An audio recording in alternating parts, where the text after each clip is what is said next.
ఇక్కడ ఇంకో మాట చెప్పాలి బ్రదర్, నేను నిన్నటి నుంచి పేపర్లలో నేను ఈ పార్టీలో ఏరుతున్నా ఆ పార్టీలో ఏరుతున్నా అని వచ్చింది. నేను ఏ పార్టీలో కూడా చేరను, నాకు ఏ పార్టీతో అవసరం లేదు. నేను ఫ్యూచర్లో ఏం చేయాలనే విషయం జాగృతి కార్యకర్తలతోని, తెలంగాణ మేధావులతోని, బీసీ బిడ్డలతోని, సామాజిక తెలంగాణ కోసం పనిచేసేటటువంటి అన్ని వర్గాల ప్రజలతోని అందరితోని మాట్లాడిన తర్వాత నిర్ణయం తీసుకుంటా, కానీ తొందరపడి నిర్ణయం తీసుకునే అవసరం నాకు లేదు. ఒకటి. రెండు, ఏదో నిర్ణయం తీసుకోవాలనేటటువంటి విషయంతో నేను పనిచేయడం లేదు. జరిగినటువంటి పరిణామాలను ఒక్కొక్కటిగా ఎదుర్కొంటూ వస్తున్నాను.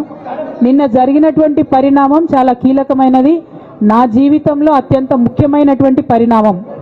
కాబట్టి చాలా ఆలోచించి ఆచితూచి అల్టిమేట్గా తెలంగాణ ప్రజలకు లాభం జరిగేటటువంటి నిర్ణయం తీసుకుంటా తప్పితే నా కోసం నిర్ణయం తీసుకోవాల్సిన అవసరం లేదు.